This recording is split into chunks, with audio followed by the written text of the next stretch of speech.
Buenos días. Disculpen la pequeña demora, pero el invitado, buenos días, Ángel Víctor Torres, ministro de Política Territorial y Memoria Democrática, estaba atendiendo a los compañeros de los medios que tenían muchas preguntas, igual que yo también las tengo. Ante todo, reciban la bienvenida en nombre de Canarias 7, representada por Juan Francisco García, presidente de la empresa editora, Matías García, consejero delegado, director general. El agradecimiento a Asticam, a JTI por colaborar en este evento. Hay mucha gente que no ha podido estar por otros compromisos y quiero poner un vídeo de alguien que no ha podido estar y que esta mañana a las 8 de la mañana me mandó el siguiente vídeo.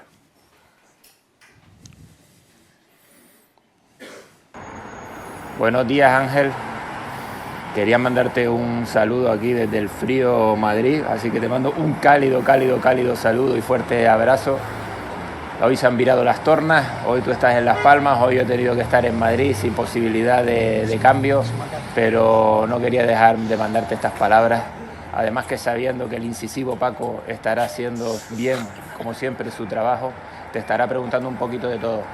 Y yo quería decirte que tú sabes contestar sin tapujos y además puedes contestar con la cabeza bien alta. Intentaré verlo por streaming en un ratito, entre reunión y reunión. Que vaya muy bien el día y lo dicho, un abrazo. Bueno, pues el incisivo Paco toma la palabra. Además hemos cambiado las tornas. Ministro, vienes con corbata azul y yo con una roja. Sí. No sé si es casualidad. Pero la primera pregunta, y vamos a empezar hablando, si te parece, por cuestiones de candente actualidad o rabiosa actualidad, teniendo en cuenta algunas de las cosas que se dicen. La primera pregunta la sirve en bandeja y te pido tu reflexión. Algo que se dijo aquí el viernes pasado en el foro que tuvimos con Susana Griso. Recuperamos aquel momento. Aquí me tenéis que contar más vosotros que lo que pueda contar yo. No sé, veo que está en las oraciones de todos. ¿Sí? Ábalos, la última entrevista que ha concedido al Mundo, tiene obsesión con Ángel Víctor Torres. Sí. Todo el rato está diciendo que por qué a él le han imputado y a Ángel Víctor Torres no. Lo que conocemos a través del informe de la UCO, de momento, no parece incriminatorio. Había cierta urgencia por contratar a la empresa de la trama corrupta, Soluciones de Gestión, pero en ese momento había urgencia por tener mascarillas en todas las comunidades. Ciertas presiones a una funcionaria pública para que pagase, pero también puede considerarse que era fruto de la emergencia. No lo sé. Sinceramente, tendría que ver algo más para saber hasta qué punto le salpica o no a Ángel Víctor Torres. ¿Te vale o crees que es insuficiente o que sigue esa sombra de dudas sobre tu gestión en aquellos momentos? Bueno, primero dar las gracias a Canarias 7, Inforcasa, a ustedes, a Juan Francisco, a Matías, por este encuentro, también a ti, Paco, y al equipo. Lo segundo, decirle a Germán Suárez que no le envío nada porque en unas horas su frío me lo va a transmitir porque estaré en Madrid. Y con respecto a lo que dice Susana Griso, dos cuestiones, o tres. A ver, esta investigación debió empezar en el año 22, estamos en el 25 a punto de llegar en el 26. Llevamos, por tanto, una investigación que lleva la Guardia Civil de varios años, en el que se ha hecho un informe específico de la compra de Canarias y se han analizado todas las conversaciones que se han tenido conmigo y los subordinados durante los últimos 5 años. 5 años. Y yo creo que han quedado claras dos evidencias. La primera de las evidencias es que frente a lo que se me acusaba, y se me acusó públicamente, que si había tenido muchas reuniones para una refinería ilegal, que se había estado con mujeres explotadas sexualmente, es que el juez del Supremo le pidió al señor Aldama que mostrara una prueba, la presentó, de que yo había estado con mujeres explotadas. Resulta que esa noche yo estaba durmiendo en el Sumacal. Podía haber estado en Madrid, durmiendo en el hotel que siempre iba, pero curiosamente le falló el tiro porque midieron mal y encontraron mal en la agenda de Torres las posibilidades de estar en Madrid. Luego también se ha dicho que si yo solicité a través de terceros mordidas, no hay absolutamente nada, ni de mordidas, ni de comisiones. Es decir, que durante año y medio he estado soportando unas cuantas difamaciones que se han mostrado como tal, Y hoy tenemos una primera evidencia y es que supuestamente hay una trama corrupta, porque hay gente que está en la cárcel, ¿no? La segunda evidencia es que en esa trama corrupta no hay nadie de Canarias, después de todos estos años de investigación, y que no está el Víctor Torres, ¿no? Esas son dos evidencias claras. Y la tercera, creo que es también una evidencia, es que ha aguantado una campaña difamatoria absoluta, ¿no? ¿Por quién? Yo a este señor, vuelvo a repetir, yo les miro y yo tengo relación con muchos de los presentes. ¿Por qué? Porque cualquiera que coge mi móvil encontrará 10, 20, 30, 40 mensajes que yo he compartido con muchas de las personas presentes, ¿no? Eso tener una cierta relación. Yo siempre he dicho que con este señor Aldama yo no tengo relación con él, porque lo único que hay es un mensaje que él me manda, no hay más. No hay más.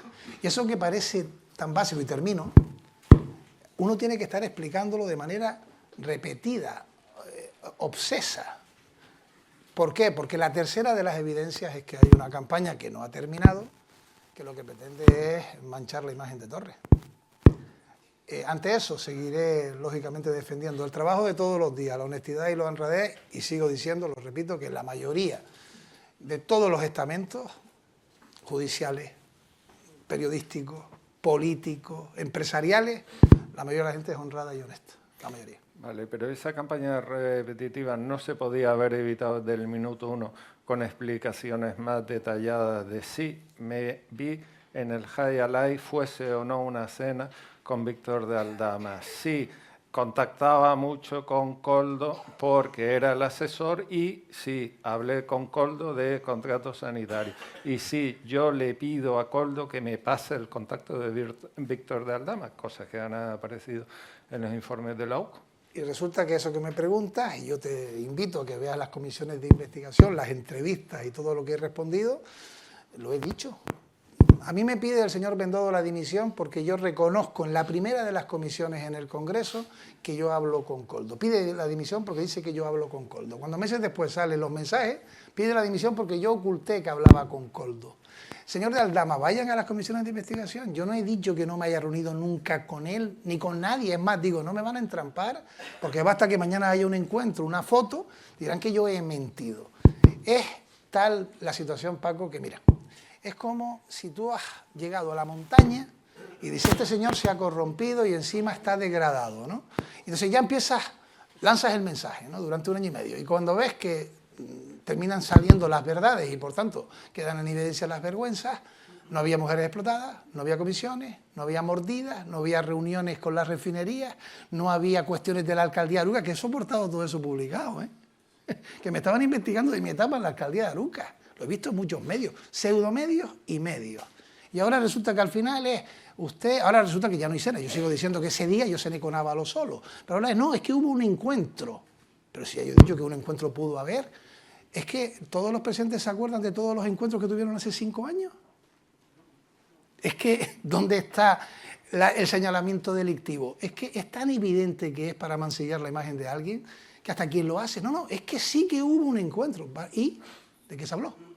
¿Es que en ese encuentro hubo algo que no fuera legal? Que es lo que está investigando, lógicamente, la Guardia Civil. Por eso, yo les invito, para terminar, que cojan los informes de la UCO. 200, 300, 400, 500 folios. Todos los que hemos publicado se han publicado en los últimos años y los anteriores. Y vayan a las consideraciones finales y comparen, en el caso de Canarias, con otros informes de la UCO. ¿Qué termina diciendo la Guardia Civil en un caso y en otro? Y eso a algunos les ha molestado, porque lo que esperaban, lo que deseaban, llevo en esto desde el año 99, he tenido varias denuncias políticas en mi vida, y conoces algunas tú, que se intentaron ir al juzgado a ver si me imputaban simplemente para llegar a la presidencia o a la campaña electoral como persona imputada. Lo he aguantado, lo he soportado y resulta que en esas consideraciones finales del informe de la UCO, la Guardia Civil, después de analizar todo lo que ocurrió con Torres, repito, todos los mensajes, todas las conversaciones, no le pide al juez que haga absolutamente nada, a diferencia de los informes anteriores. Si ahora la cuestión es, si uno miente, yo les invito a quienes dicen que yo he mentido en las comisiones de investigación, que si eso es un supuesto delito, que actúen yendo a los órganos judiciales. ¿Mentiste o dijiste una verdad a medias en el Parlamento de Canarias cuando afirmas que no habías tenido relación o casi no conocías a Ana María Pérez y después aparecen unos mensajes donde trasladas que estás con Ana María Pérez para ver qué pasa con el pago? Y esa expresión de la levanto para el aire. La última expresión, por empezar por el final, es muy de aquí, de Canarias. Lo digo porque cuando lo han algunos en la península dicen, ¿qué es eso del aire? No sé qué, es muy de aquí. Esa expresión la digo exactamente cuando, después de que la empresa ha presentado una carta en la que dice que no se entiende por qué no cobra, y han pasado meses ante la evidencia, que pasó con más empresas, que hubo problemas económicos, yo no termino de entender cómo podíamos estar sometidos incluso a una demanda de la empresa. Y B, yo me mantengo en lo que dije exactamente en el Parlamento de Canarias. No tengo aquí el texto textual, pero la frase textual, pero ante una pregunta dice, creo que solo la he visto una vez en un acto público, y eso sí lo recuerdo bien, que fue porque me la presentó Blas Trujillo, y dice, mira, está Ana Pérez, ¿qué tal?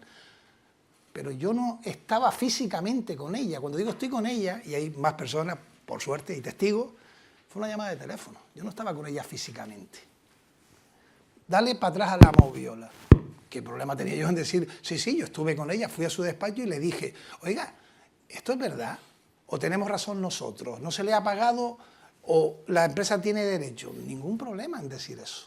Dije, creo que nunca la he visto y lo sigo afirmando hoy.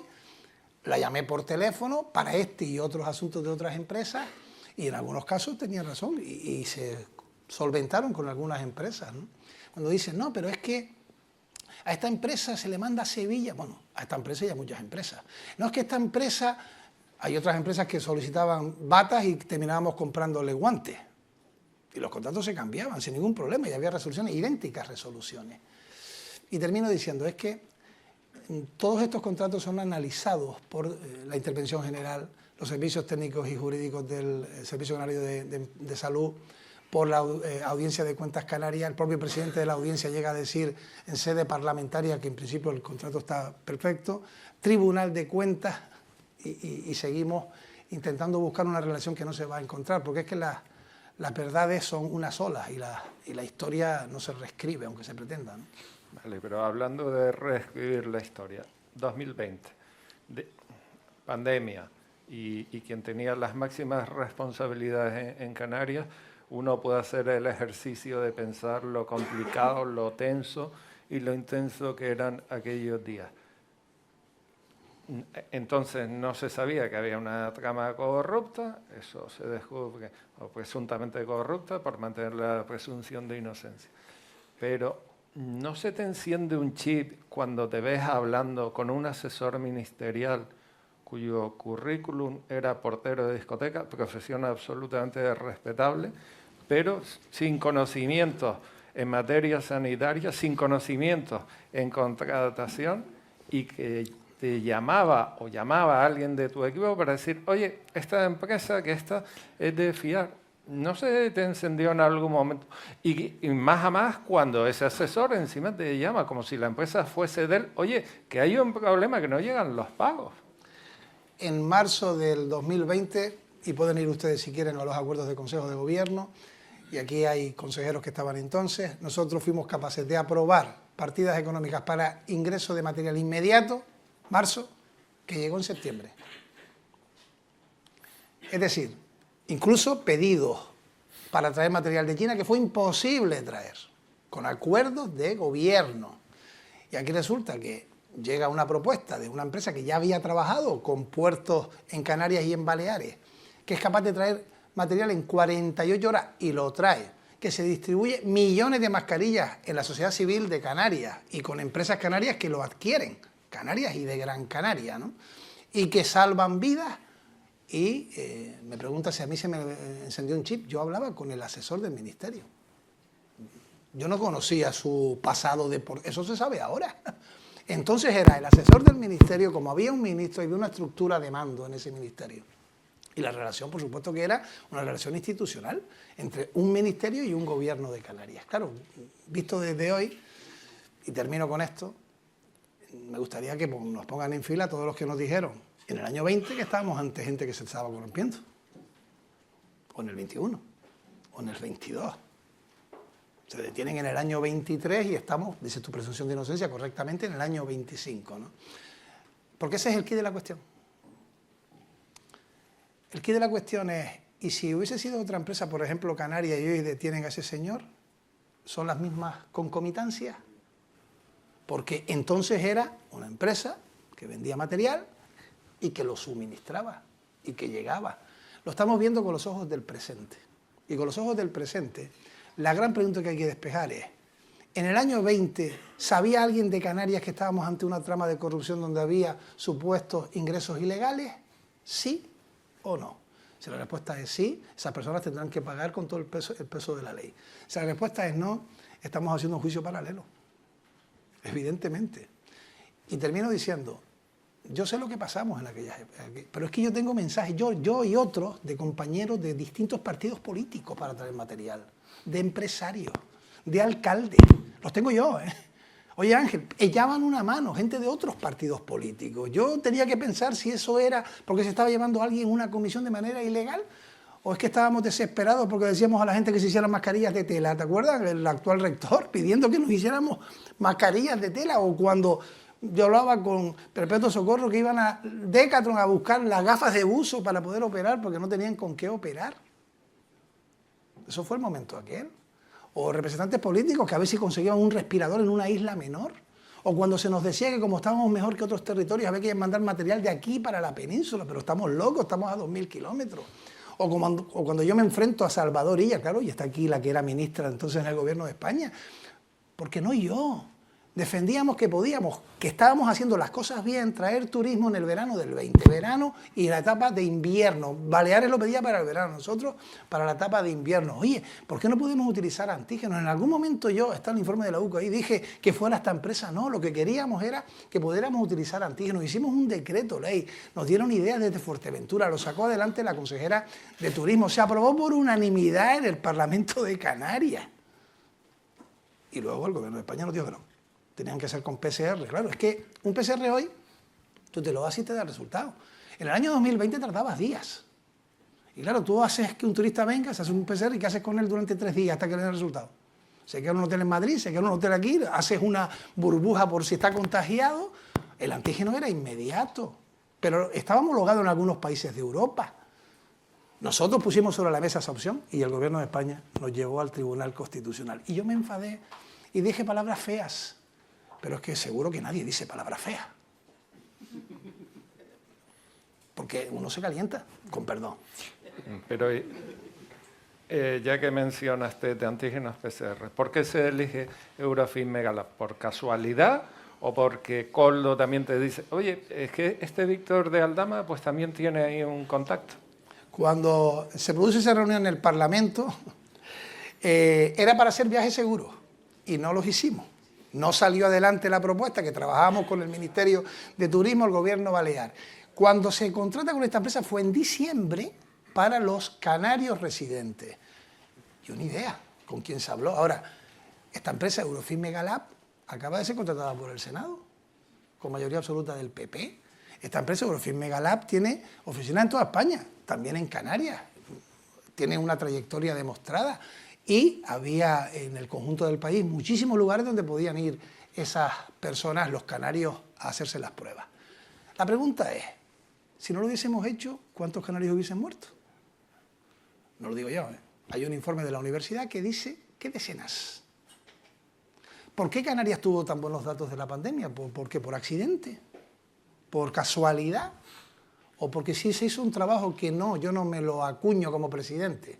Un trabajo por todos, también por los medios de comunicación, llamando a la responsabilidad, por la gente que cumplía las restricciones, porque conseguimos traer material, porque cumplíamos el que los que venían de la península a pasar las Navidades del 20, señores, las Navidades del 20, las de las 8 personas en una mesa. Que mi padre en el año 20 se puso allá lejos, sin tocarlo. ¿Qué les cuento? Que ustedes no vivieran. Veía yo la cantera y le ponía la comida en una cesta que subía él desde el balcón. Que les cuento que no vivieron ustedes o sufrieron. Y en ese diciembre, gracias a eso, pudieron venir los canarios que estaban estudiando o que estaban a estar con sus familiares. ¿Recuerdan que hicimos un spot que fue, esa Navidad fue premiado? La última copa se llama. En la que dice, oye, mantén la distancia. Sí, son Canarias, ¿eh? Fue premiado a nivel nacional. Ten cuidado porque a lo mejor por dar un abrazo de más matas a la persona que quieres, ¿no? Yo hubiese hecho lo mismo, Paco, lo mismo. no hice nada fuera de la ley. Puse el interés de Canarias por encima del interés individual. Nadie podrá encontrar jamás que yo me he beneficiado en absolutamente nada para intentar traer material a nuestra tierra. Las cosas se pueden hacer de una manera o de otra, pero repito que hubiese hecho lo mismo. Y si llega otra pandemia, y pongo la mano también en el fuego por los funcionarios, los trabajadores de lo público, hay que comprar de manera de emergencia, estábamos como estábamos, no sé si ahora lo haríamos igual, porque hoy la gente tiene miedo. Y dicho esto, para terminar, el que se haya beneficiado ilegalmente, haya cometido un delito, que caiga todo el peso de la ley, sea de donde sea. Pero hombre, señalar a gente que lo ha hecho de manera legal, me parece también que es una ignominia, ¿no? Y en este caso sí creo que hay una voluntad claramente política. Voy cerrando ese capítulo. ¿Estabas especialmente interesado en que se operase en aquel momento donde también conseguir vuelos era muy complicado con Air Europa, con Plus Ultra? Ni idea de quién era Plus Ultra. Esa es otra de las cosas de este señor que dice sin ninguna prueba de nada. Yo no participaba, que si era Plus Ultra, si era Air Europa. Yo lo que sí digo es, yo me senté con las compañías, yo y mi consejero, las compañías que trabajaban en Canarias el transporte marítimo y aéreo. Y señores, hay que estar orgullosos porque aquí se mantuvo la conexión aérea, gracias a Vinter. Se mantuvo con pérdida, porque no se mantuvo en Baleares. Y se mantuvo la conectividad marítima con Fred Olsen y con Arma. Se mantuvo yendo a pérdida. Y pusieron adelante esos empresarios que trabajaban aquí y otros el ayudar a su tierra. Aquí hay gente que estoy viendo que abrió hoteles en aquellos momentos, años 20, para los inmigrantes que aquí se quedaban todos, los chicos y los grandes, los mayores y los menores, los que tenían más de 18 años y los menos. Y había 40.000 inmigrantes en Canarias y hubo gente que dijo, cuenta conmigo y te abro hoteles porque no había turismo. Luego pasó lo que pasó. Y por tanto, lo hicimos como lo teníamos que hacer y por tanto mi agradecimiento absoluto. Hubo empresarios que perdieron 50, 60, 70.000 euros porque trajeron material, pagaron las tasas ellos y luego no pudimos hacerlo desde lo público y lo intentamos porque era de justicia. Empresarios canarios, que por cierto nunca han querido tener publicidad, pero yo en justicia lo tengo que decir. Dicho esto, ojalá nunca tengamos que volver a pasar por aquello. Has dicho que no pediste una comisión. Es verdad que cuando se habla de los 50.000 euros, Aldana dice que se lo dijo Koldo, Koldo dice que él no le dijo eso. ¿Tienes la certeza de que nadie de tu equipo, Gobierno de Canarias, dirección del Partido Socialista, pudo pedir una comisión? Estás hablando de ¿Has pedido centenares de personas. ¿Has pedido que se investigue? Que se investigue internamente. Si alguien pide algo por un tercero, cuando eso se vea y salga, pues ese tercero tendrá que ir contra esta persona, ¿no? O decir que es verdad. O sea, si a mí me ocurriera, o a ti, que un tercero dice que en tu nombre ha pedido algo, tú no tendrías ninguna duda en llevarlo a los órganos judiciales. Que por cierto, me dicen que sí, yo lo he denunciado 2 veces a este señor, y habrá más, pero he pedido incluso al juez que me lo permita en una tercera posibilidad.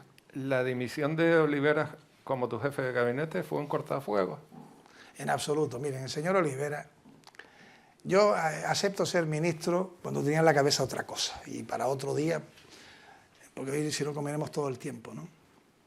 Yo estuve en Madrid en la investidura, yo trabajé que tuviésemos todos o la mayor parte de los apoyos, conseguimos trabajar y creo que es bueno, fue bueno para Canarias el apoyo de Coalición Canaria a esa investidura.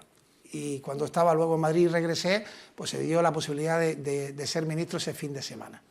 Y Oliveras había sido padre hacía poco. Y yo dije, oye, pues aceptamos, pero me tengo que llevar un equipo, ¿no? Para mí él era clave.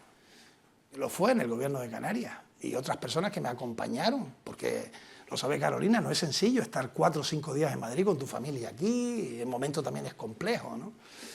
Y Oliveras fue para allá y me había dado su compromiso, antes de yo decir que sí a ministro ese fin de semana, de que iba a estar conmigo, y luego el jueves, que ya yo me venía, ya tuvo dudas porque tenía un hijo, y al final aceptó seguir, aceptó empezar.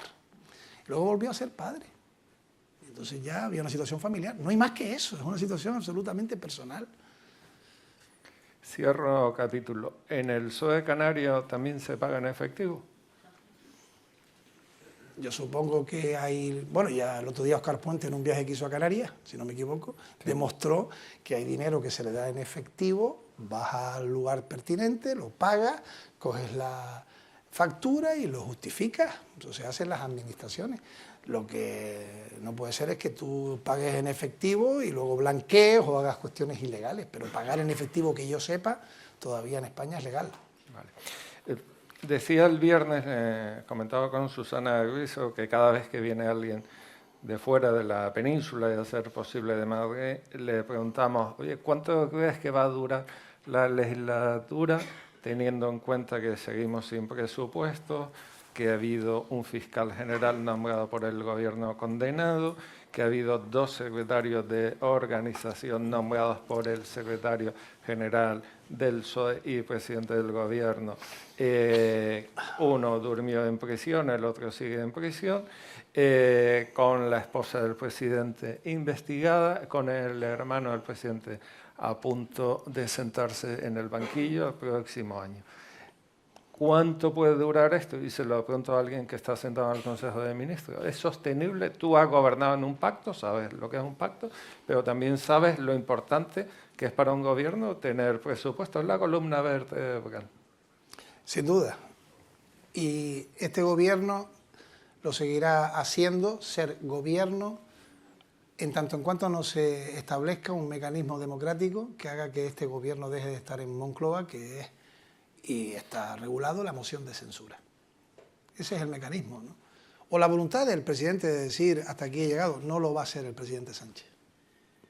Con todo eso que tú has enumerado, que también presunción de inocencia, que lo compartes conmigo hasta el final, ya veremos cómo acaban algunos de estos casos, el presidente Sánchez va a seguir como presidente del gobierno porque tiene un mandato de la mayoría parlamentaria, que fue la investidura, una legislatura. Hay unos presupuestos del 23 que fueron buenos presupuestos. Habrá una propuesta de presupuesto para el 26 que serán muy buenos presupuestos en lo social. Van a ser buenos para Canarias, lo dijo el otro día él también en el Congreso de los Diputados. Y lo que tiene que hacer una oposición es arbitrar mecanismos si consideran que este gobierno no debe seguir, como hizo el Partido Socialista en el año 18. Por cierto, año 18 en el que yo sepa, Rajoy no adelantó las elecciones. Rajoy, con una condena como partido que se había lucrado de manera ilegal, Partido Popular, Gürtel, no convocó nada. Fue desalojado a través de una moción de censura, ¿no? Pero él sí tenía presupuesto. Se los apoyó el PNV, que después apoyó la censura. El presupuesto ese que terminó siendo aprobado en el Senado por el nuevo gobierno de coalición progresista, ¿no? Pero entonces tiene que dimitir todos aquellos que tienen presupuestos prorrogados. Es decir, ¿cuántos presidentes autonómicos van a tener, del PP, van a tener que prorrogar presupuestos, ¿no? O por ejemplo, cuando se le señala a alguien porque tiene a su pareja investigada. La pareja de la presidenta de la Comunidad de Madrid no está investigada. ¿No está también en juicio oral? O sea, ¿por qué se le señala a alguien porque su mujer está siendo investigada y se mira para otro lado cuando se está investigando a la pareja con la que convive de la presidenta de la Comunidad de Madrid? Yo creo que las reglas tienen que ser las mismas para todos, ¿no? Y así lo creo. Pero yendo al asunto fundamental, nosotros vamos a presentar, ya lo hicimos el otro día, claro, lo decía antes fuera a los medios, vamos a ver. El Gobierno de España presenta una senda de estabilidad. Por cierto, la última vez las consejerías del PP se abstuvieron en el Consejo de Política Fiscal y Financiera y luego llegaron al Pleno y como Junts retiró esa mañana el apoyo al Gobierno, el PP votó en contra. Es decir, priorizó la derrota del Gobierno de España a conseguir sus comunidades mayores cantidades económicas, ¿no? Y ahora se acaba de reproducir esta semana pasada. Presentamos una senda de estabilidad que le da a Canarias 200 millones de euros más y el PP vota en contra. Y he leído en algún lado que la culpa es de Sánchez. Entonces tú dices, a ver, tú estás en un gobierno, presentas una propuesta que te da 200 millones de euros más, votas a favor, no sale y la culpa es de uno. Yo no sé, a lo mejor tengo una capacidad mental mínima, ¿no? Yo creo que el culpable es el que vota en contra. ¿O es que con los menores no acompañados, que por cierto, y una pregunta, está aquí el delegado del gobierno, ha firmado 278 expedientes de menores, 278 ya han terminado todo el proceso por parte de Fiscalía, el menor, su abogado, Gobierno de España. Ya no tiene que hacer nada más nadie excepto el Gobierno de Canarias. Ya han salido 41 de 278. Y yo pregunto, ¿a quién le pregunta al Gobierno de Canarias por qué solo han salido 41? Hay 5 días para que esos niños estén en el conjunto del país. Hemos estado soportando que si hemos sido lentos, que si incumplimos, que si el Tribunal Supremo... Pero alguien le pregunta al Gobierno de España, ¿por qué solo, de Canarias, perdón, porque solo han salido 40? ¿Dónde está el problema? ¿Qué pasa? ¿También es culpa de Anselmo? Ya firmó, ya no hay nada más que hacer por parte del Gobierno de España. ¿Es culpa de Sánchez que el PP votara en contra de que los menores no acompañados de Canarias estuviesen en el resto del territorio español en 2 ocasiones? Es que lo ha hecho el PP de Canarias. Vox, por supuesto, porque Vox lo tiene claro, Paco. Si Vox gobierna en España, los inmigrantes no salen de Canarias. Pero no porque lo diga yo, es que lo dicen ellos. Lo verbalizaron en la reunión. ¿Qué hay que hacer cuando un menor llega a un territorio frontera? Deportarlo, dárselo a sus padres. Lo impide la normativa internacional. Por tanto, que se quede en el territorio al que llega. Eso opina Vox. Eso lo verbalizó el diputado de Vox. Canario. Y por tanto, es lo que harían si gobernasen. Es lo que hicieron con la votación. Y sin embargo, los menores han salido 300 del fallo del Supremo, 41, que serán muchos más, a través del artículo 35, porque una mayoría parlamentaria votó a favor de que esto se hiciera siendo un hito histórico. Y hay un responsable de que si hubiera sido por ellos jamás se hubiese conseguido, y es el Partido Popular. Y el Partido Popular de Canarias. Porque estamos siempre poniendo paños calientes ante una realidad. Si era la cosa más importante que todos ustedes aquí también defendían, yo recuerdo estar aquí en un foro semejante y algunos de los presentes me decían, lo que no puede ser es que los menores no salgan, y ahora resulta que están saliendo, pero afortunadamente porque la mayoría lo apoyó, los partidos independentistas y no el PP, ¿cómo es que se señala también a Sánchez? Llevas 2 años de ministra, a ver, creo que te van a ajustar algo del sonido, disculpen.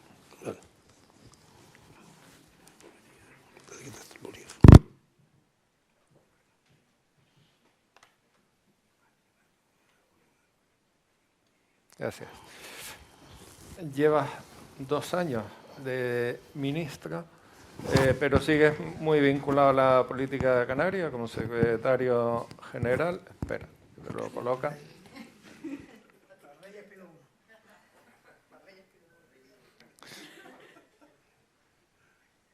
Decía que sigues al tanto la política en Canarias como secretario general del Partido Socialista en Canarias y como, pareces casi seguro, candidato en 2027.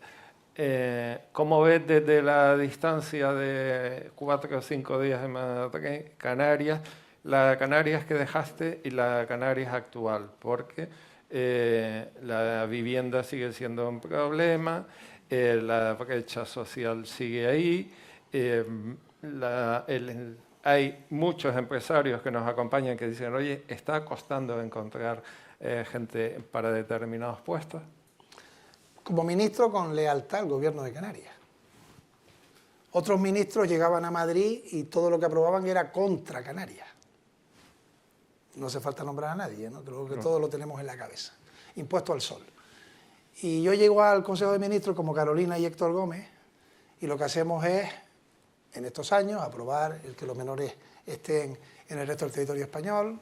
Pasado martes un decreto específico de urgencias para la isla de La Palma, cumplir con la agenda canaria que hasta el presidente de Canarias actual lo reconoce y trabajar con lealtad, lo cual no significa que tengamos hondas diferencias. Y ahora voy a estas, ¿no? Nosotros llegábamos en el año 19 con unos parámetros económicos determinados y una legislatura que luego fue más accidentada de lo previsto. La más accidentada seguramente, porque a todo lo que pasó en el resto de España, solo aquí tuvimos un volcán. Y acabamos con unos parámetros económicos de empleo, de apuesta por trabajar frente a la pobreza y mejoras en todos los ámbitos. Y creo que una importante relación con todos, con la oposición, con los sectores económicos, la patronal, los sindicatos, las negociaciones y creo que un reconocimiento ciudadano. Fue un gobierno que se presentó a las elecciones y en el caso del presidente tuvo un mayor respaldo, lista regional, que la que había habido 4 años atrás. En estos momentos, yo creo que es un error caminar con una ley vacacional que no se consensúe y que además se tenga en la cabeza que hay que sacarlo los 2 primeros años porque como tiene un cierto coste electoral, no lo puedes dejar para los 2 últimos. ¿Qué ocurre al final? Se lleva sin consensuar, hay discrepancias internas, haces un llamamiento a que las viviendas vacacionales afloren y la gente vaya a regularlas, son 40.000 más de las que había previamente, eso tensiona todo lo que tiene que ver con lo residencial, encarece las los alquileres y hace mucho más difícil la adquisición de una vivienda. ¿Por qué? Porque 40.000 viviendas dejan de ser residenciales para ser vivienda vacacional. Y luego se hacen propuestas de un cierto control, que los grandes tenedores lo tengan más difícil que los pequeños, que se beneficie aquel que tiene una o dos casas vacacionales frente a los que tienen 30 o 40 o varios edificios, y el gobierno de Canarias aplicó el rodillo. Manifestaciones este fin de semana de autónomos. Habrá nuevas manifestaciones en la calle. El último informe AROPE dice que la pobreza severa ha aumentado en Canarias y que nosotros lo encargamos, cuando yo estaba en la presidencia, un informe sobre la riqueza, que lo tiene el actual gobierno de Canarias, ¿no? Bueno, pues la diferencia entre los ricos y los pobres en Canarias es 7 veces mayor que en el resto del territorio español. 7 veces. Significa que hay una gran riqueza en pocas manos y mayores necesidades en la mayoría social de este territorio, con 18 millones de turistas, ¿no? Y perdiendo productividad desde el año 92. Lo de la dependencia es calamitoso, pero es que no lo decimos nosotros, lo dice la gerencia de trabajadores sociales y la consejera haciendo anuncios que saben que no son verdad. Las personas que han esperado por la dependencia y han fallecido este año son varios miles y no ocurría en los años anteriores. Nosotros empezamos teniendo muchas dificultades con la dependencia, tomamos las decisiones en el gobierno de Canarias y se le dio la vuelta a la situación. Las universidades públicas apenas tienen un aumento de 3 millones de euros para el año que viene, 3 millones de euros. Cuando nosotros hemos dado un mandato marco y aumentos importantísimos. ¿Cómo queremos nosotros que la gente tenga oportunidades de acceder a la educación superior pública? Si en esta comunidad caminamos para las privadas y hay más privadas que públicas, y tú no les das a la pública, que tampoco es tener nada contra la privada, pero tienes que dar la oportunidad de quien no puede llevar a su hijo a la privada. Yo estudié gracias al gobierno socialista, pero es así, es que si no hubiesen llegado en el año 82 al gobierno de España, un gobierno socialista que apostó por las becas y por ayudar a las clases trabajadoras que tenían mayores dificultades, yo hubiese sido el hijo de una mujer que no escribió nunca bien su nombre, que era mi madre, que no estudió, no pudo estudiar, que su padre escribía mejor que ella, porque se educó en los años previos a la dictadura franquista. Y durante 40 años, ¿quiénes podían acceder a la formación? Los que tenían a lo mejor un pico de terreno y podían endeudarse, y padres con un gran sacrificio, y los que tenían un poder económico relevante. Y eso cambió, ¿cuándo? Con la democracia. ¿Por quién? Por gobiernos que apostaban, ¿en qué? En una justicia social. Yo creo que la educación de 0 a 3 años, si dejamos un plan terminado. Si lo que hicieron fue culparnos al nuevo consejero de Educación en el verano que llega, en septiembre, claro, si no has hecho el trabajo, julio y agosto, quieran hacer las obras como lo hicimos el año anterior, no tienen las aulas de educación de 0 a 3 años en los distintos municipios de Canarias como habíamos nosotros diseñado y hubiésemos hecho de estar en el gobierno. Porque hasta que no llegamos al Pacto de las Flores, nunca hubo un decreto tripartito para que la educación infantil tuviese una aportación de la comunidad autónoma, otra de los ayuntamientos y otra de los padres en partes iguales. Y posteriormente, con fondos europeos, inversión directa de actuación en los distintos municipios. Es verdad que hubo, y me estoy acordando del recordado José Miguel Pérez cuando fue vicepresidente del gobierno, que lo quiso hacer, pero fueron los años de los recortes. No había dinero para pagar la educación obligada, obligatoria, mucho menos para la voluntaria, la de educación de 0 a 3 años. Pero en el momento en el que y era la viceconsejera, quien luego fue consejera conmigo, Manuela Armas, con la que tuve también debates al respecto, pero cuando tienes capacidad económica, ¿por qué no se apuesta por la gente que tiene menos?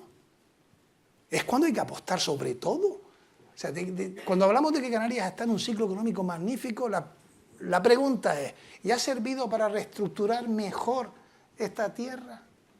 O dicho de otro modo, para que los que más necesitan estén con menos distancia de los que más tienen, o la brecha aumenta.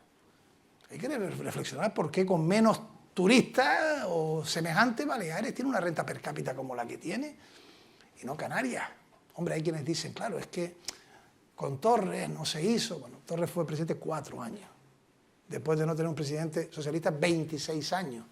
Hombre, nos hubiese gustado tener un poquito más de tiempo. Les puedo asegurar que hoy, no sé si mejor o peor, pero parámetros como la dependencia, la educación infantil, la educación universitaria pública, los servicios sociales y otros parámetros estarían muchísimo mejor que como están. Y por supuesto también la vivienda, que es de lo que se habla todos los días en los desayunos en las casas.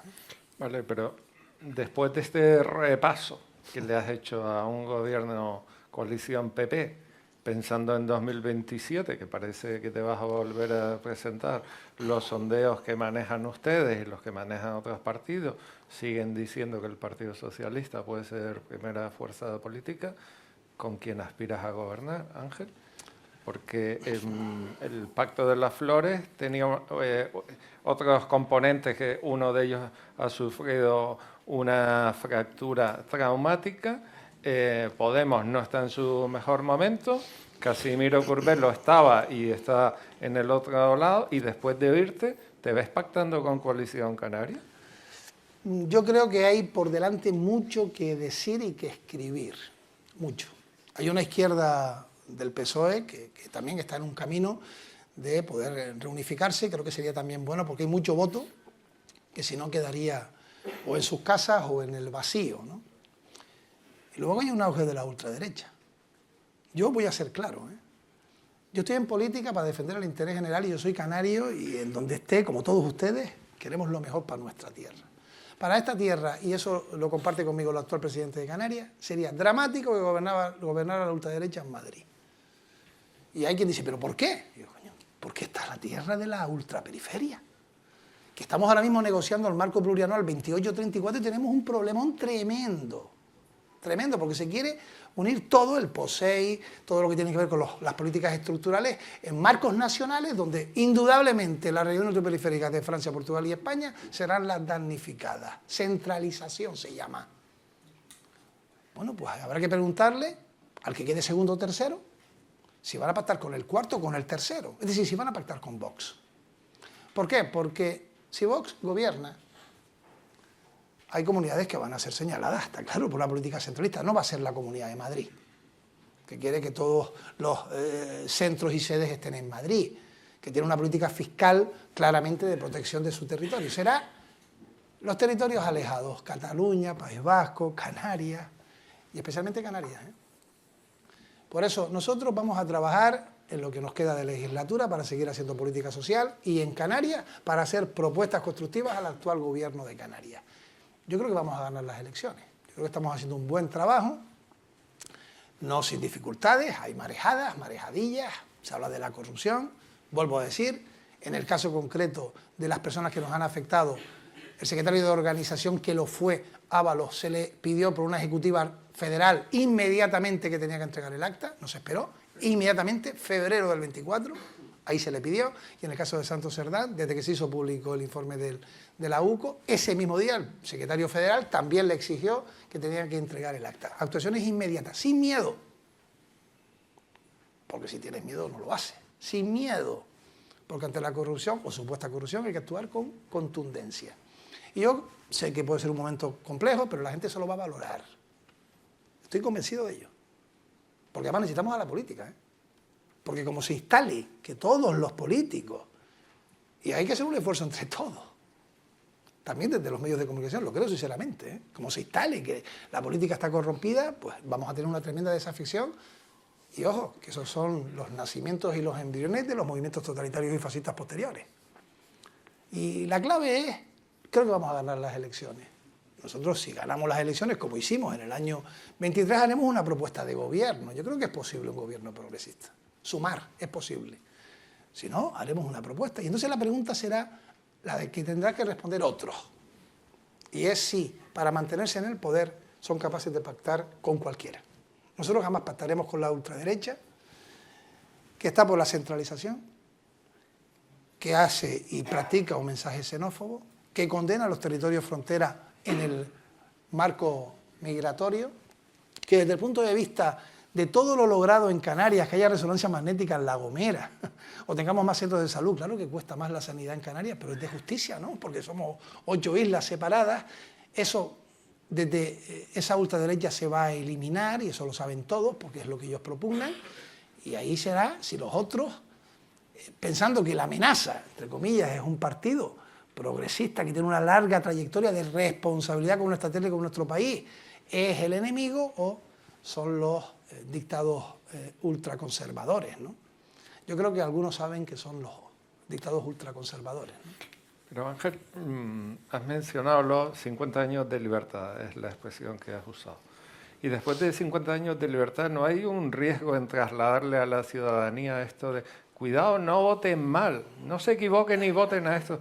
Que fue una expresión que utilizó Mario Vargas Llosa, creo que bastante desafortunado. Es decir, uno puede pensar que cierta fuerza política, sus postulados son negativos para el conjunto del país, pero si tiene 32 diputados, como si tiene 70, como si tiene 150 dentro de un sistema parlamentario, habrá que asumir que son las reglas del juego y exactamente igual de legítimo que si Bildu es clave para la gobernabilidad del país.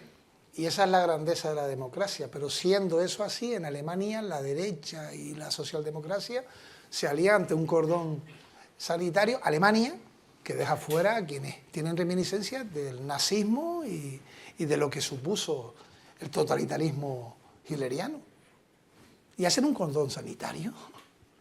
Y son capaces de unirse la izquierda y la derecha, en unas ocasiones presidiendo unas y en otras otros, ante una verdadera amenaza, porque lo es, Paco, lo es. O sea, Hitler llega al poder a través de un mecanismo democrático. Orbán ha llegado al poder y modifica la Constitución porque tiene 3/5. O sea, tú desde la democracia, con una mayoría que te apoye, pero con un mensaje falso, engañador, puedes hacer y utilizar resortes antidemocráticos. Hay que aceptarlo. Si la gente joven quiere votar a Vox, se tiene que aceptar. Pero la gente joven tiene que saber cómo fue la historia. Porque el problema está en que ahora, a través de los algoritmos y las redes sociales, se les lanza un mensaje falso de la historia. Y todos los que tienen una cierta edad, o tenemos una cierta edad, sabemos que con Franco no se vivía mejor. ¿Cómo que con Franco se vivía mejor? Díganselo a la gente que tiene la polio y no tenían vacuna, y sí la tenían en otros países de Europa.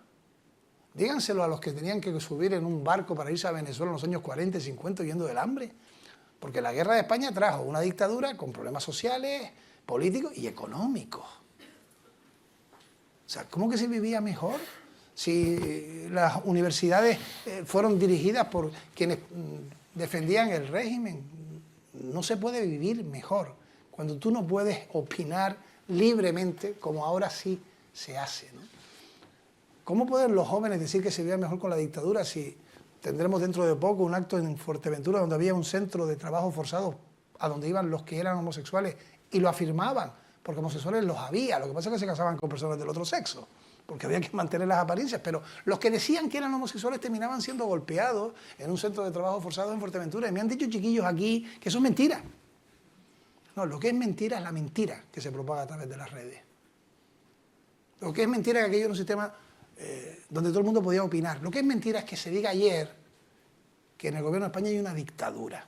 Eso sí que es una mentira. Y que lo digan representantes públicos. ¿Una dictadura? Cuando estamos en un sistema constitucional, que fue la gran revolución en el año 78, el poder de nuevo tener una constitución avalada por los españoles de manera mayoritaria, ¿no? Yo lo único que les digo es cuando un chiquillo levanta la mano así, que sepa qué significa. ¿Y qué ocurría entonces? En los meses del verano del año 36, en esta tierra donde no hubo batallas, pero hubo una tremenda represión, La Palma aguantó 7 días. La represión en Gran Canaria, sobre todo, nació de mi municipio, donde había una cédula tremendamente violenta que iba a Guía, a Gáldara, a Gaete a buscar personas para traerlos a Arucas, matarlos y lanzarlos a los pozos. Por cierto, luego lo decían, lo hablaba antes con Juan Francisco García, décadas diciendo que esos hombres se habían ido porque tenían amantes en Cuba y en Venezuela y estaban asesinados en los pozos. Eso no es reabrir nada. Es que lo sepan los jóvenes. Y como digo yo siempre, que lo sepa, yo tengo un chiquillo de 10 años, tiene que saberlo, qué quiere para el futuro, qué quiere, dónde quiere vivir. Yo prefiero indudablemente que le voten a quien sea, a la ultraderecha también. Yo haré lo que sea para que ellos sepan lo que significa y qué ocurriría si gobernasen. Porque claro, tú llegas a los gobiernos y luego llevas una ideología a la práctica, ¿no? Y eso es lo que ellos defienden, ¿no? Eliminar las leyes de memoria, eliminar el recuerdo a las personas que trabajaron para que hoy nosotros estemos disfrutando de esta democracia a través de otros modelos y otros mecanismos, pero eso es democracia, ¿no? Eso es democracia. Lo que no es democracia es reivindicar la dictadura, que es lo que ellos hacen. Lo que no es democracia es que no hagas lugares de memoria donde se ha torturado a personas por defender la libertad. Eso no es democracia. Pero para eso es necesario destinar 30 millones de euros a resignificar Cuelgamuros. Porque ha habido algunas asociaciones de memoria que dicen, oiga, que no hace falta esto, que además llevará tiempo y con una incógnita, que llegue otro gobierno y de marcha atrás. Ese es un debate que siempre se suele dar, y aquí hay muchos representantes públicos, cuando tú designas una cantidad económica para algo y te dicen, pero bueno, esto es una locura. A mí lo que me parece que es inaudito es que este país, que tuvo una guerra de España y 40 años de dictadura, no tenga un centro de memoria relevante en España. Que tú te vas a Buenos Aires y tienes un centro de memoria, te vas a Santiago de Chile y tienes un centro de memoria, que te vas a Mauthausen y es un centro de memoria visitado por miles y miles de jóvenes y se han hecho grandísimas aportaciones, inversiones y cantidades económicas superiores a eso para la no repetición. Y resulta que tenemos un Valle de los Caídos, hoy Valle de Cuelgamuros, que es un centro tétrico, patrimonio nacional, donde estaba enterrado un dictador y el fundador de la Falange en un espacio público, que creo que fue un hito democrático, que no estuviesen ahí, que tenían que estar donde estuvieran con su familia, y que ahora pueda la gente ir allí, donde hay un centro museístico, para saber la historia. Y qué ocurrió, y quiénes trabajaron allí, quiénes perdieron la vida. Yo estaba en Mauthausen. Mauthausen tenía una cantera al lado en la que se extraía piedras para crear el campo de concentración. Y yo digo, Valle de los Caídos fue exactamente igual. Hecho con manos de presos republicanos, para convertirse en un mausoleo en el que hay 33.000 personas que acompañaron al dictador porque el dictador no quería pasar a la supuesta eternidad solo, ¿no? En una locura megalómana, absolutamente impropia de cualquier democracia. Yo recuerdo a Gus Hiddink, que me encanta el fútbol, cuando fue capaz de parar un partido porque había una esvástica en un campo de fútbol en España. Y nosotros vemos a quienes sacan la bandera con el aguilucho y nos reímos. A mí no me hace gracia. A mí no me hace gracia, sinceramente. Yo no lo he hecho nunca, que en una comida la gente se ría porque alguien dice Pedro Sánchez, hijo de puta. A mí no me hace ninguna gracia. Quieran o no, es el presidente que ha elegido las Cortes, como Clavijo lo es. Yo no diré nunca de él que es eso. Jamás. Y si alguien lo hiciera, lo recriminaría. Porque eso sí que es hacer violenta la cosa pública. Y en eso estamos caminando. Y hay quien se ríe y lo aviva. Y ojo, que no tengamos que padecer un día una desgracia, ¿eh? Hubo una guerra de España que empezó previamente con un atentado, con una muerte. Y es para estar preocupado. Yo cuando veo a algunos periodistas, Paco, periodistas que porque opinan una cosa son amenazados, es para estar preocupados. Compartiendo la reflexión, y perdona que te meta el dedo en el ojo, y no soy nada corporativista. A mí tampoco me gusta escuchar a un político, a un ministro, hablar de pseudomedios, y hay mucho que revisar en la profesión, pero creo que tiene que salir del conjunto de la sociedad, no de los propios medios, pero también me da miedo que ustedes acaben montando un ministerio de la verdad para decir, este es bueno, este es malo. No, nosotros la Constitución establece el derecho ciudadano a la veracidad.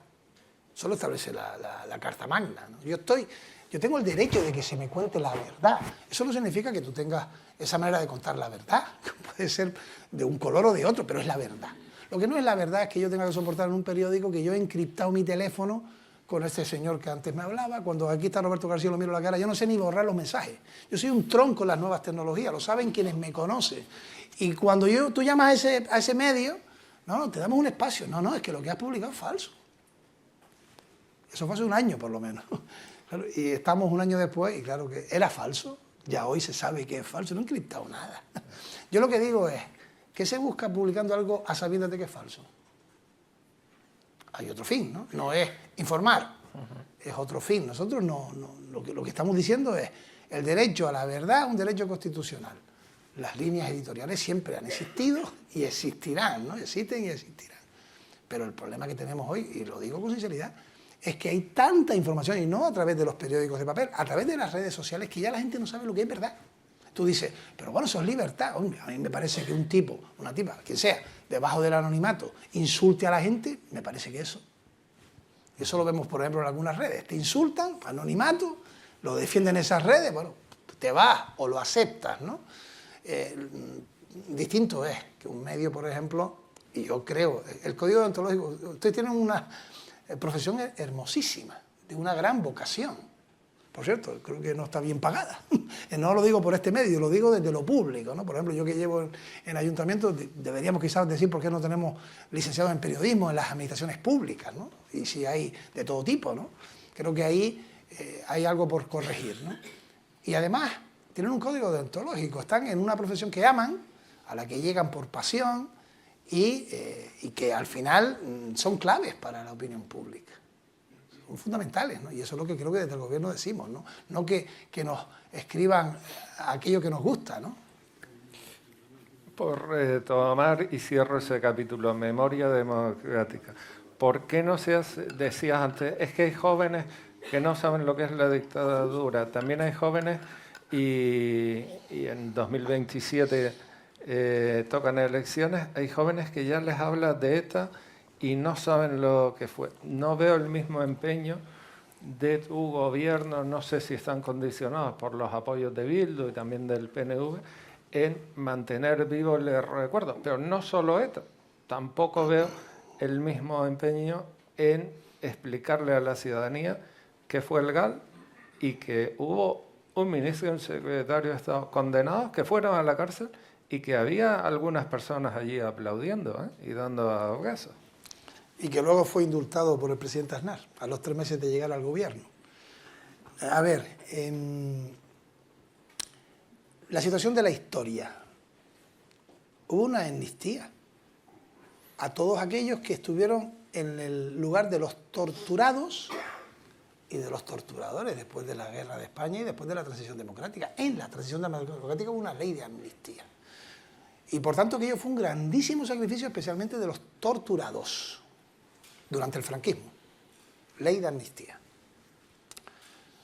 Hoy hay quien afirma que aquello fue injusto, que porque se amnistiaba a quienes habían participado del régimen, pero era la única solución, y ahí está este libro que ahora está en los medios de Anatomía de un Instante, para pacificar una transición en el que Carrillo decía a los más jóvenes: yo no quiero volver a otra guerra, y por tanto eso significa hacer sacrificio.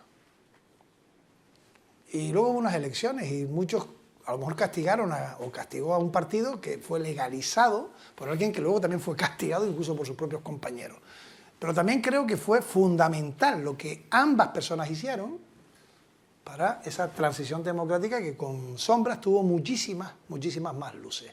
Nosotros tenemos una ley específica con respecto a los que sufrieron la violencia de ETA, de todos los estamentos terroristas. Hay una ley específica, que fue incluso una ley desarrollada con un amplio consenso. Y tuvimos que esperar al año 2007 para tener una ley de memoria.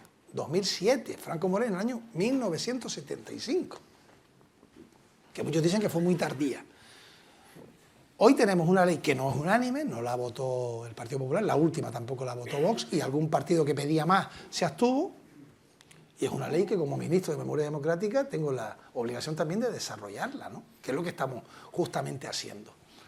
Y termino. Miren, si nosotros hubiésemos sido ministros en los momentos peores en los que ETA mataba en España, en toda España, no solamente hubiésemos tenido que llevar escoltas permanentemente, que los llevamos pero de otra manera, sino mirar todos los días debajo de los coches. Vigilar quién es el que entra en un bar, cómo te miran, ¿sí? Y tener la amenaza de la muerte, ¿no? Yo creo que la victoria frente al terrorismo, por supuesto que eso no significa olvidar, ha hecho que nosotros hoy podamos vivir en paz. Y sobre todo sin tener miedo, concejales, familias en el País Vasco, fuera del País Vasco, a que puedas perder la vida por ser de un partido determinado, ¿no? Y eso creo que fue un gran avance. Vamos llegando al final. Vuelvo a la política canaria como secretario general. Valsequillo. El Partido Socialista desautoriza en el minuto 1 o al día siguiente la posibilidad de una moción de censura. El Partido Socialista vota que sí a la moción de censura y el Partido Socialista partido en Gran Canaria defiende que era necesaria la censura. ¿Es que Valsequillo cambió en 15 días o es que el PSOE no tiene palabra? No, la delegación insular fue la primera que, junto a la regional, no habilitó el que se pudiera firmar por parte del único concejal que tenemos esa moción de censura en un momento concreto y determinado. A la vez que había y hay un municipio que tenía un problema de gobierno estable. Es así, o sea, la obligación primera del alcalde anterior era conseguir esa mayoría para poder gobernar, la había perdido. Ya no hablo de sacar o no un presupuesto, había una mayoría alternativa proclive a una moción de censura. Nosotros lo que le pedimos es que hubiese una posibilidad de reconducción, no fue posible. Yo no digo que no se intentara por parte del alcalde, pero era imposible, porque ya había personas de su grupo que habían abandonado su grupo y había una imposibilidad de acuerdo con el resto de la mayoría de Valsequillo, y ante eso la decisión que se toma es darle estabilidad al municipio a través de ese instrumento democrático, que por cierto a veces hace que haya unos gobiernos y a veces los perdemos nosotros. Nosotros perdimos en esta legislatura el Puerto de la Cruz, perdimos desde el comienzo de la legislatura Teguise cuando decían que no se iba a pactar con Vox y pactaron con Vox para no tener un alcalde socialista. Perdimos Granadilla de Abona también a través de una moción de censura en la que también entra Vox, por quienes decían que jamás pactarían con Vox. Luego he leído cosas increíbles, ¿no? Pero que son acuerdos locales. Los acuerdos locales, yo estoy asumiendo aquí una responsabilidad como secretario regional con respecto a Valsequillo, pero que lo asuma también el máximo responsable de Coalición Canaria cuando pacta con Vox en Teguise o en Granadilla de Abona. Está pactando, siendo un partido nacionalista, con los enemigos de los nacionalistas, por el poder. Y lo digo con claridad. Yo, repito, asumo la responsabilidad, pero también exijo que se asuma al respecto. Y ahí lo que ocurrió fue que no fue posible, por parte del anterior alcalde, arbitrar una mayoría suficiente. ¿Está el Partido Socialista en una operación de acoso y derribo a Primero Canarias que está empezando a caminar? No.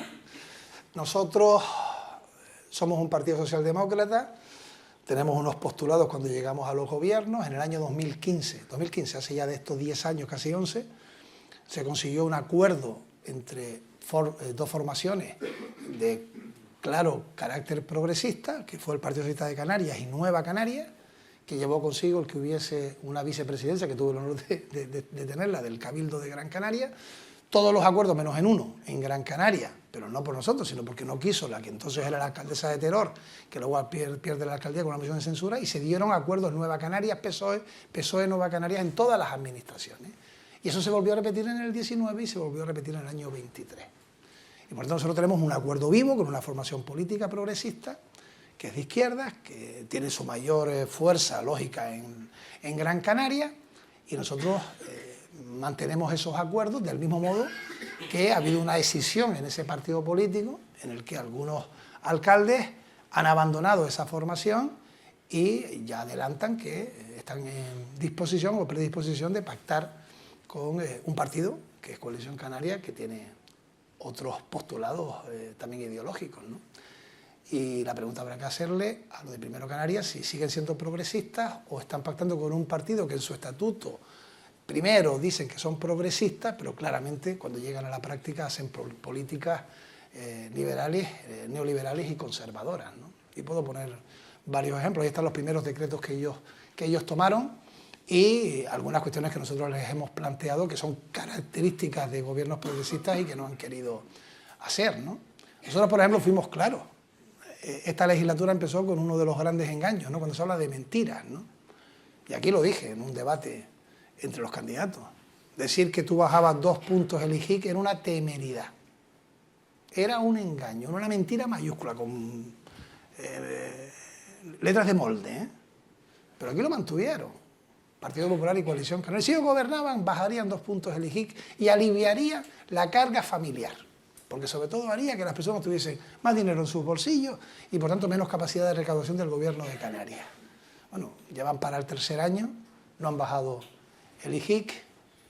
Cuando les pregunta, cuando uno toma una decisión y dice que va a hacer algo, lo que no puede hacer, porque al incumplimiento tienes que sumar la cobardía, es decir, que es culpa de otros. ¿Vale? Entonces dice, no lo hacemos porque no, usted se comprometió, usted dijo que lo iba a hacer, usted no lo ha hecho, ni lo van a hacer, ¿no? Era llegar al poder como fuera. Y por tanto no estaban defendiendo algo que nosotros sí dijimos, no se puede tocar el IGIC porque, por cierto, que se ha incumplido la regla de gasto. es preocupante para el futuro, porque si la solución es quitar impuestos a aquello que significa el estado del bienestar, nosotros dijimos que el estado del bienestar es intocable y esos 2 puntos de elegir era fundamental para mantener la educación pública, la sanidad pública, los derechos sociales, la estructura de un gobierno de Canarias. Muchos les votaron a ellos diciendo que iban a bajar 2 puntos del IGIC y luego saben que eso no se podía hacer porque se resquebraba el equilibrio, ¿no? La ronda final. ¿Les ha planteado Nueva Canarias confluir electoralmente, ya sean las generales, cosa que ya sucedió, o en las locales? No. Ellos están en una decisión que es mantener esa organización política, yo creo que es bueno. Es necesario también un equilibrio en nuestra tierra y hacen falta partidos progresistas, ¿no? Y por tanto no nos han planteado ir juntos a ningún sitio. Y como secretario general, ¿diste la orden de que Inmaculada Medina entregase el acta en el minuto 1? Lo digo porque creo que también el partido en Canarias con eso, o ella, al partido ha colocado el listón muy alto. No le pedí a ella en absoluto y fue una decisión particular y personal que, como ha dicho también la alcaldesa, le honra en esa decisión para, como dice ella, defenderse. Y yo también posteriormente pude hablar con ella y agradecerle lo que había hecho en el sentido de que era lo que ella entendía era lo mejor, ¿no? Pero a tu pregunta no se le exigió. Por lo que, la penúltima, por lo que ha dicho Pedro Sánchez, volverás a ser candidato a presidir Canarias en 2027, por lo que se te ve en la actividad y lo que dejas traslucir también, aunque llegará el momento oportuno. Ya tienes al final las votaciones en unas autonómicas, cabildicias y municipales. Bueno, hay votos muy entrelazados. ¿Ya tienes claro si Carolina Darias vuelve a ser candidata al ayuntamiento o al cabildo, como dicen algunos? Si Augusto Hidalgo va a las Cortes, si hay elecciones, si Anselmo Pestanas puede seguir como delegado del gobierno, si el alcalde de Arucas, aquí presente, repite Arucas o va al cabildo, como dicen algunos, y no sigo porque hay unos cuantos más. Bueno, habrá muchas de esas preguntas que lógicamente tendrán que responder ellos, ¿no? Pero todos los que has comentado y has nombrado, al final han tomado aquella decisión personal que también era la mejor para la gestión pública y para nuestra organización, ¿no? Yo lo único que puedo decir es que se los agradezco a todos, porque Carolina era ministra y había una posibilidad y era importante y asume ese rol.